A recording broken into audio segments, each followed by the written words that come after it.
Real quick, here's this disconnected 1975 Lennox central air conditioner.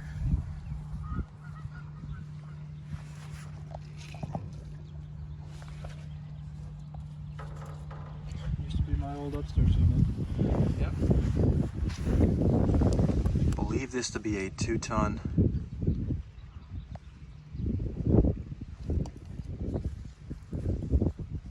Likely a 2-ton from 1975.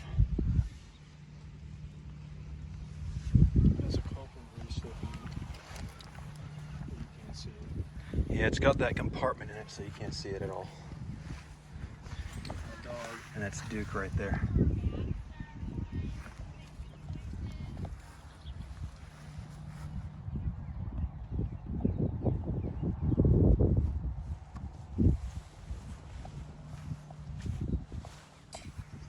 And that's where the logo used to be, right there.